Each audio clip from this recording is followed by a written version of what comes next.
Hi everyone, welcome to a new week. This week I wanted to talk to you about consumption of media. What does that mean? Well, I mean, how do you digest, how do you read, where do you get your news from? And it's really quite important that much as like when you eat food, you have a balanced diet when it comes to media consumption.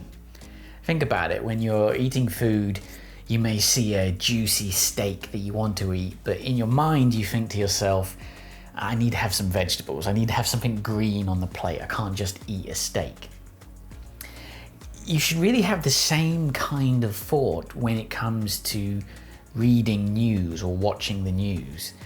We tend to gravitate towards outlets that provide the news that we want to hear. But it's actually really important to try and get that balance. So you may know that I'm a trained journalist. I studied for a master's in journalism in the UK before moving to the US.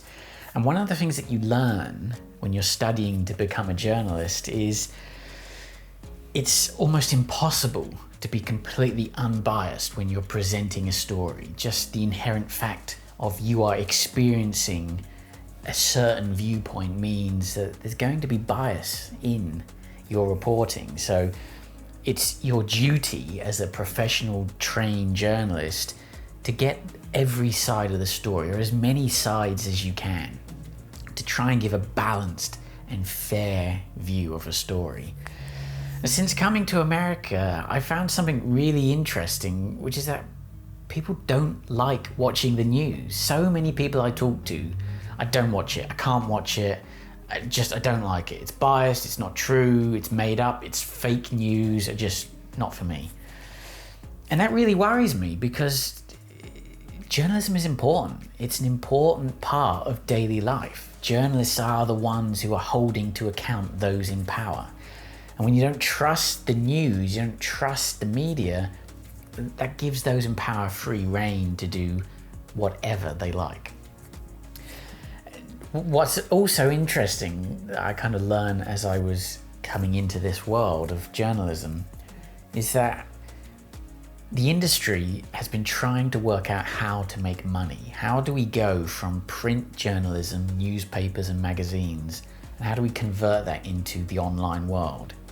With print, it's very easy. You go, you pay your money, you pick up the newspaper, you read it, you consume it, and then that's it, it's done. With the online, it's a bit different. It's a bit harder to charge for it. And I think the industry is still trying to work out how do we make money from this? One of the big issues that the industry faces is that the rise of citizen journalists, which is essentially you or anyone with a smartphone and a social media account. The citizen journalist can put news out much quicker than an actual journalist can. They're on the scene right in the moment. Their network is the entire population of the planet with a smartphone. And the trouble with that is that then those skilled journalists are late to the game. So the industry is playing catch up with the citizen journalists who are to no fault of their own, not able to bring that impartiality when it comes to their own reporting of given situations and events. Now, the reason why that's a problem is, again, now we have the option to really get the news that we want to get. We don't have to go to a far right or a far left news network. We can go to exactly where we want to hear what we want to hear. And that's dangerous because we need to be able to hear all sides of a story, not just one specific viewpoint. And so that's why in this video, I really want to encourage you to think about media in the same way that you think about food. We think about our diet in terms of food. We should also think about our diet in terms of media consumption. Am I getting a balanced diet of media consumption? And it's really, in this world now of citizen journalists, it's down to those who are consuming the media to go to the extra lengths to check that what they're consuming is actually accurate.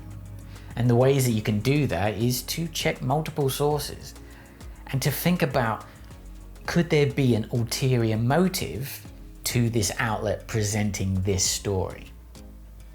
Example, paid for advertising. Is it in their benefit to sell me a certain story? What can I do to investigate and work out if this is a credible news source?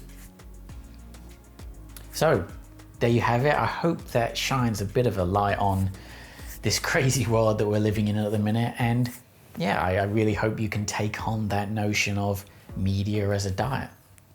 Okay, thanks a lot. See you next week.